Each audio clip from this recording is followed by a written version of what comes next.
75 साल का होगा उसको रिटायर कर दिया जाएगा। सबसे पहले आडवाणी जी को रिटायर किया गया, उसके बाद मुरली मनोहर जोशी जी को रिटायर किया गया, फिर सुमित्रा महाजन को रिटायर किया गया, फिर यशवंत सिन्हा को रिटायर किया गया। अब मोदी जी अगले साल 17 सितंबर को रिटायर होने वाले हैं। तो मैं बीजेपी से पूछना चाहता हूं, आपका प्रधानमंत्री का दावेदार कौन है? दोस्तों, अगले साल 17 सितंबर तक अगर इनकी सरकार बनी, तो उस पर भी आऊंगा मैं, अगर इनकी सरकार बनी तो पहले अगले 2 महीने में योगी जी को निपटाएंगे ये, और उसके बाद मोदी जी के सबसे खास अमित शाह को ये प्रधानमंत्री बनाएंगे। तो मैं लोगों को, देश के लोगों को आगाह करना चाहता हूं, मोदी जी अपने लिए वोट नहीं मांग रहे, मोदी जी अमित शाह को प्रधानमंत्री बनाने के लिए वोट मांग रहे हैं। मैं पूछना चाहता हूं मोदी जी से और अमित शाह जी से, ये मोदी की गारंटी पूरी कौन करेगा?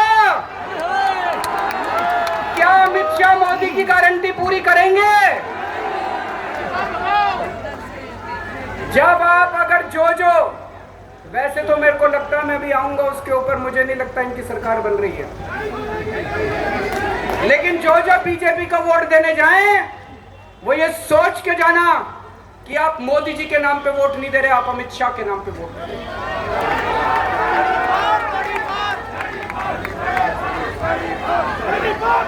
अब एक खुशखबरी है आप लोगों के लिए, अब एक खुशखबरी है, सबको बता देना, जो मैंने बातें कही है बड़ी सोच समझ के कही है, वहां बैठ के यही सोच रहा था 50 दिन से।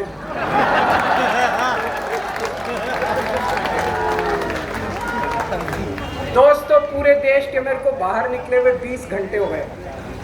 इन 20 घंटों के अंदर भी मैंने रात भर में जनता से बात कर रहा था, लोगों से फोन कर रहा था।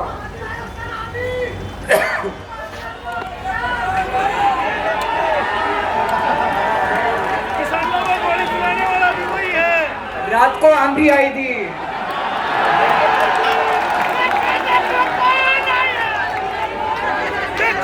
पिछले 30 घंटे में मैंने जो बातचीत करी है, कई बड़े बड़े एक्सपर्ट से बात की, चुनाव विश्लेषकों से बात की, सेफोलॉजिस्ट से बात की, जनता से बात की, फोन पे लोगों से।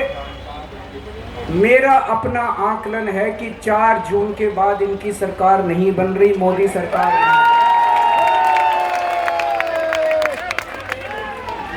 दोस्तों, अगर मैं गलत हूं तो मेरे को बताना, हरियाणा में इनकी सीट कम हो रही है, राजस्थान में कम हो रही है, कर्नाटक में कम हो रही है, दिल्ली में कम हो रही है, बिहार में कम हो रही है, महाराष्ट्र में कम हो रही है, कर्नाटक में कम हो रही है, बंगाल में कम हो रही है, झारखंड में कम हो रही है।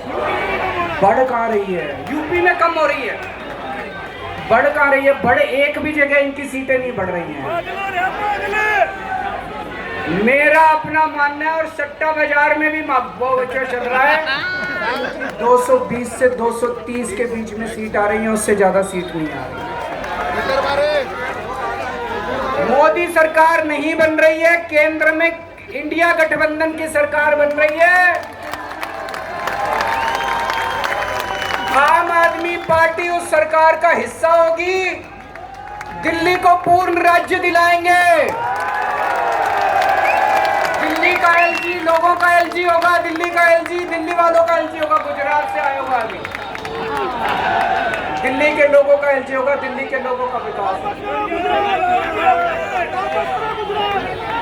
एक और पॉइंट है, जब मैं जेल के अंदर था तो कुछ लोगों ने यह मुद्दा उठाया, केजरीवाल सीएम पद से इस्तीफा क्यों नहीं देता। दोस्तों, केजरीवाल को कभी किसी पद का लालच नहीं हुआ। मैं यहाँ मंत्री, मुख्यमंत्री, प्रधानमंत्री ये सब बनने नहीं आया। इनकम टैक्स में कमिश्नर की नौकरी करता था, कमिश्नर की नौकरी छोड़ के दिल्ली की झुग्गियों के अंदर 1 नहीं, 2 नहीं, 3 नहीं, 10 साल तक झुग्गियों के अंदर काम किया है, सुंदर नगरी और नंद नगरी की झुग्गियों पर। इनकम टैक्स कमिश्नर की नौकरी छोड़ के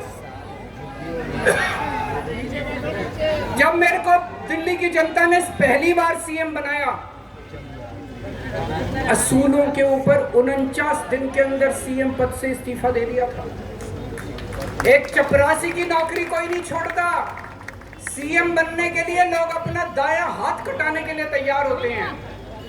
मैंने खुद से अपने आप सीएम की कुर्सी को लात मार दी थी 49 दिन के अंदर। मेरे लिए सीएम पद इंपॉर्टेंट नहीं है। आज मैंने सीएम पद से इस्तीफा क्यों नहीं दिया जेल जाने के बाद? दोस्तों, पिछले 75 साल में भारतवर्ष में इतने राज्यों के चुनाव हुए, दिल्ली के अंदर सबसे ऐतिहासिक बहुमत से आम आदमी पार्टी जीती। 55-56% वोट, एक बार 67 सीट, एक बार 62 सीट। इतने भारी बहुमत से आज तक कोई राज्य की सरकार 75 साल में नहीं जीती। इतने भारी बहुमत से जीतने के बावजूद झूठा केस, अब उनको पता है वो हमें हरा नहीं सकते दिल्ली के अंदर। उन्हें पता है अगले 20 साल तक दिल्ली में आम आदमी पार्टी को कोई नहीं हरा सकता। तो उन्होंने एक षड्यंत्र रचा, राजनीतिक षड्यंत्र रचा। केजरीवाल को झूठे केस में जेल भेज दो, केजरीवाल को इस्तीफा देना पड़ेगा, केजरीवाल की सरकार गिर जाएगी। उन्होंने ये षड्यंत्र रचा। मैंने कहा मैं भी इस्तीफा नहीं दूंगा। तुम अगर जनतंत्र को जेल में कैद करोगे तो जनतंत्र जेल से चला के दिखाएंगे, सरकार भी जेल से चला के दिखाएंगे। कतई इस्तीफा तुम्हारे ट्रैप में फंसने वाले नहीं है। ये अगर हेमंत सोरेन साहब को भी इस्तीफा नहीं देना चाहिए था, जेल से सरकार चलानी चाहिए। अगर हमने इस्तीफा दे दिया, ये तो बड़ा अच्छा इनके लिए। जिस राज्य के अंदर ये चुनाव हारेंगे उसके मुख्यमंत्री को पकड़ के जेल में डाल दो, सरकार गिरा दो। उसके मुख्यमंत्री को पकड़ के जेल में डाल दो, सरकार। आज मैं अगर दिल्ली की जेल के अंदर रह के दिल्ली की जेल से इस्तीफा नहीं दे रहा, वो इस तानाशाही के खिलाफ संघर्ष कर रहा हूं, इसको समझ लेना। केजरीवाल को किसी पद का लालच नहीं है। सीएम तो 100 सीएम की कुर्सी देश के नाम कुर्बान है। मुझे पता चला मेरे जेल जाने से बहुत लोग भावुक हुए, खासकर मेरी माँ, बहनें, महिलाएं बहुत रोई। कईयों ने बहुत मन्नतें मांगी।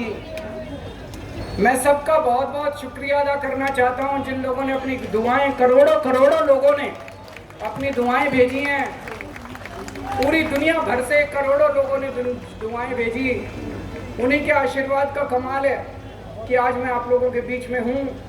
आप लोग सब लोग सुखी रहें, देश खूब तरक्की करे, फले फूले, आप सब लोग खूब खुश रहें, ऐसी मेरी प्रभु से इच्छा है। भारत माता की। राष्ट्रगान के लिए अपने जगह पर सभी लोगों से आग्रह है कि खड़े